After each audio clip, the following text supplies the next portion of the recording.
Hello class, welcome to lesson 2-1, first lesson in section 2, where we'll be going more over algebraic reasoning topics that you need for the GED math exam. Today we will be going over simplifying expressions and using the distributive property and going over terms such as variables, terms, and like terms. This is the Learning Needed channel. My request to students in all videos is to remember your reason to pass the GED exam.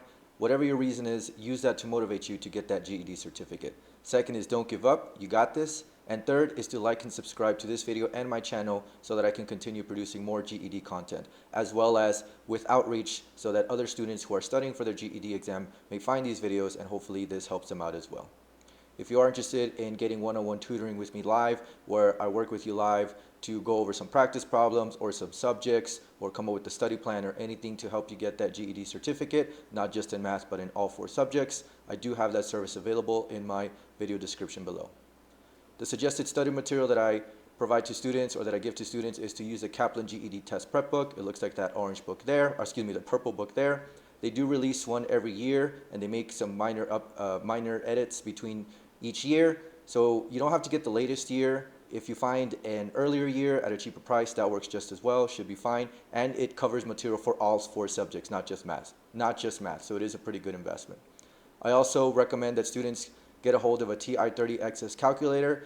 Sometimes their public library or some local school can lend it to you for a period of time, and I highly suggest that if you can, use one for a little bit so that you can learn all the functions related to the GED math. If you are interested in purchasing the latest copy of the Kaplan book or getting your own calculator, I do have links to purchase those in the video description below. All right, let's get started.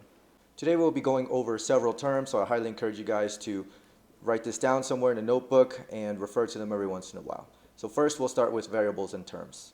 A variable is a letter or symbol used to represent an unknown number. Some common examples you may have seen if you've already studied some of the GED math exam are X, Y, and Z, where X and Y are the most popular ones. What these letters represent are numbers that we don't know the value of. But when working with some of these operations, we can work with the variables without knowing the number. An expression is a combination of variables, numbers, and operations, where operations are addition, subtraction, multiplication, and division. So an expression can look something like this: 3x squared plus y minus z squared. The variables here are x, y, and z.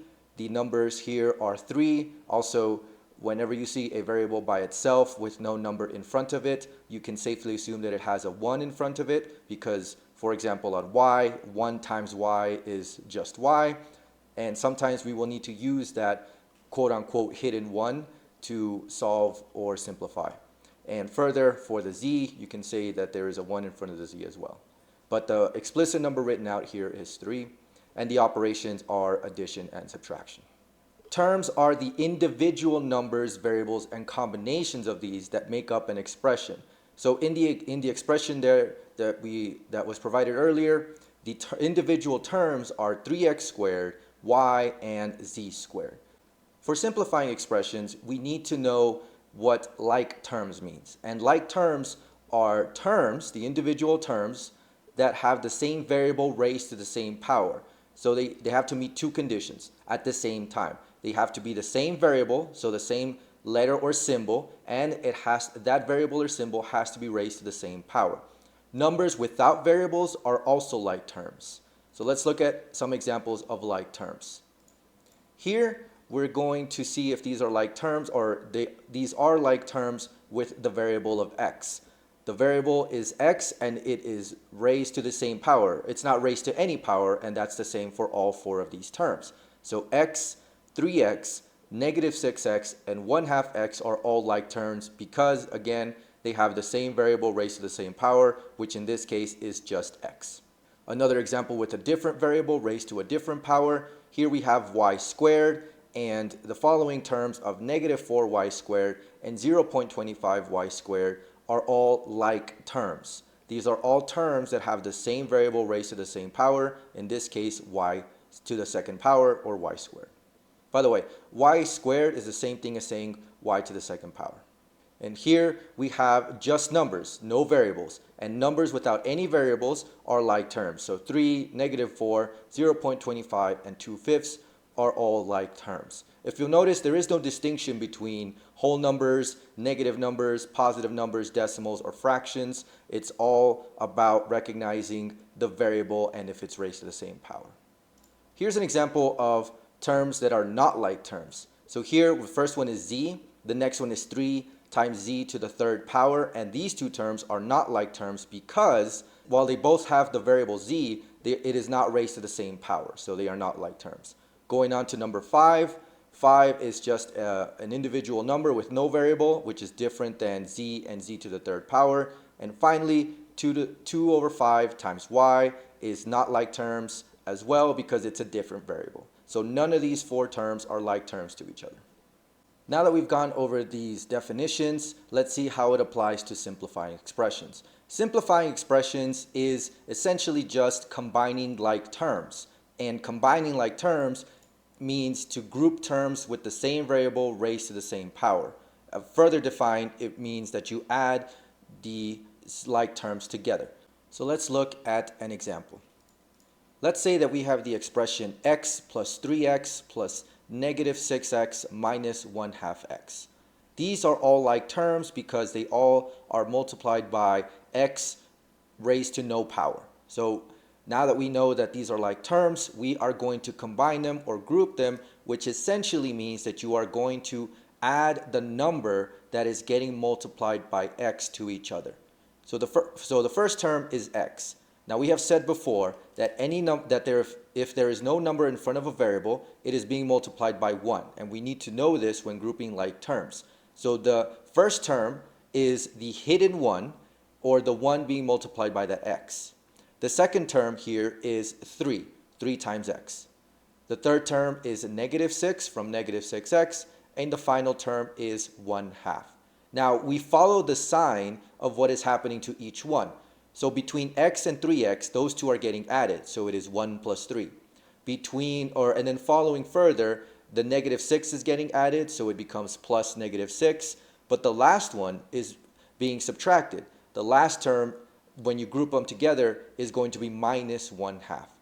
So adding all of those numbers together, it becomes 1 plus 3 plus -6, and then minus 1/2, and when you combine or do that operation on those 4 numbers, the answer becomes -2 and 1/2. And at the end, you put the variable that all of these terms share, the simplification of these terms, or when you're simplifying this expression, it becomes -2 and 1/2 x. Now let's look at another example. Y squared plus 4y squared plus 0.25y squared. Now you'll notice that I'm highlighting in red the numbers that you're adding together when you're combining like terms, just for you to see it a little bit easier. These are all like terms because they are all being multiplied by the same variable raised to the same power, which is y squared, or y to the second power. Now that we've confirmed that they are like terms, or now that we see that they are like terms, we're going to add the number that these y squareds are being multiplied by. The first one, y squared, again does not have a number in front of it, so we see that as 1. Then the next number is 4, and it is getting added, and the third number is 0.25, which is also getting added. So 1 plus 4 plus 0.25 is 5.25, and then put in the variable that all these terms share, which is y squared. One final example is the following. 3 plus -1 minus 0.25 plus 2/5. These are all like terms because none of these are being multiplied by a variable. So these are just what is referred to as constants or numbers. So you just add the numbers as if it was a regular addition problem, or corresponding addition or subtraction. So 3 plus -1 minus 0.25 plus 2/5 is 2.15. And of course you can represent this as a fraction, as a mixed number, or any other way that the GED Math gives you the answer choices.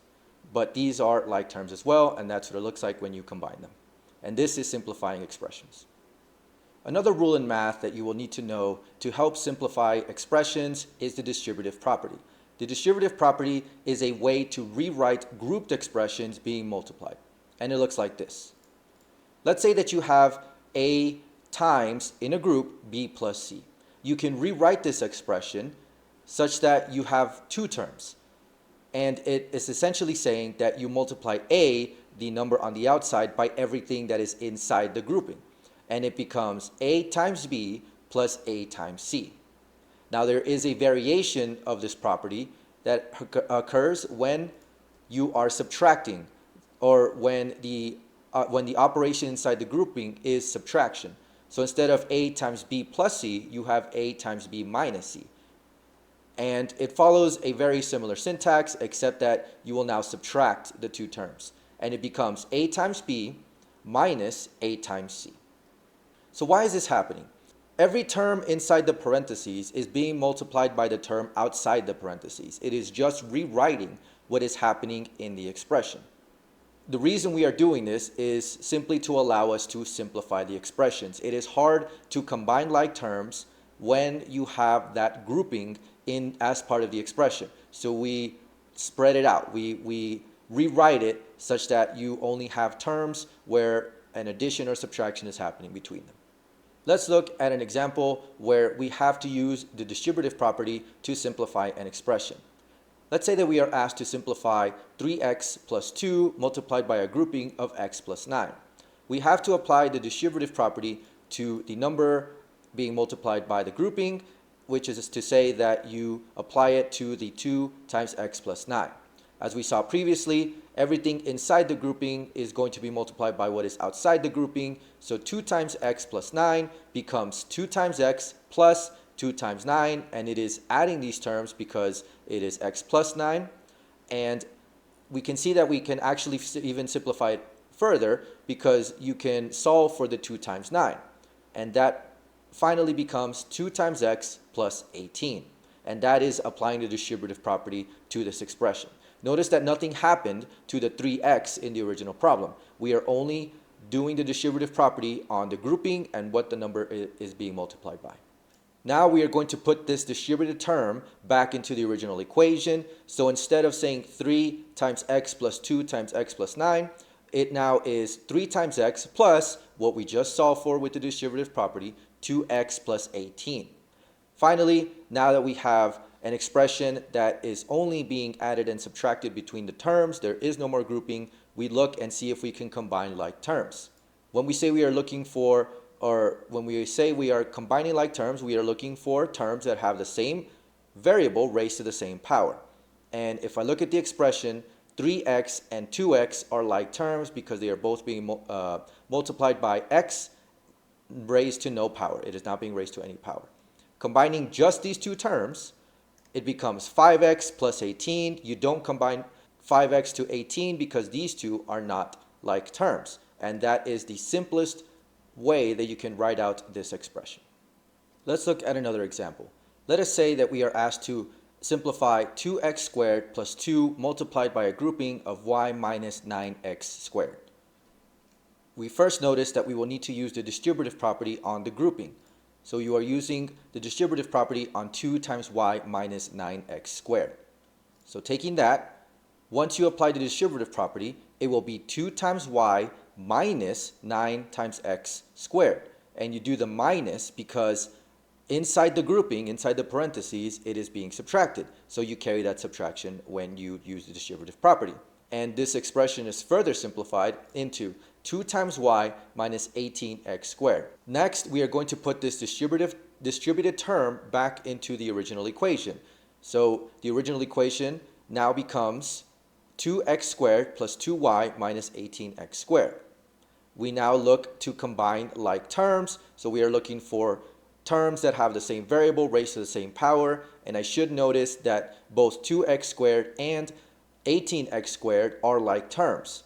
Let's reorganize these terms so that the like terms are next to each other, and we'll see that it becomes 2x squared minus 18x squared, and I put them in parentheses to show that these two are like terms and that they will be grouped together. The parentheses isn't required to be written down when you're solving the problem. The parentheses is there just for ease of visibility of what's going to be combined, and solving for 2x squared minus 18x squared is 2 minus 18. You are, in this case, subtracting the two terms. in front of the x squared, and the simplified expression becomes negative 16x squared plus 2y, where you'll notice that 2y was not combined to anything because there is no other term that has only y that is not raised to any power as a term. Last example, let us simplify negative y plus 9x plus 2y minus 3x. Here, we actually are still going to use the distributive property on the negative y plus 9x. But then you say, but there is no number that is being multiplied by the y and 9x. Well, using the same concept as if there is no number in front of the variable, you can say that it is being multiplied by 1, because any number times 1 is itself. We can use that here as well. So looking at negative y plus 9x, but there is a negative sign in front of it, that is essentially saying that you are applying the negative to that whole grouping, which, using the concept of the hidden 1, you can say that it is actually negative 1 times y plus 9x. Now taking this negative 1 times y plus 9x, we are distributing that negative 1 to every term inside the grouping, so it becomes negative 1 times y and negative 1 times negative 1 times 9x. Now we put this distributed term back into the original equation, and the equation now looks like negative y minus 9x plus 2y minus 3x. I look here for like terms and seek to combine them, and I should notice that there are two sets of like terms. First, there is negative y and 2y, because they both share the y that is not raised to any power, and there is also negative 9x and negative 3x, both with an x raised to no power.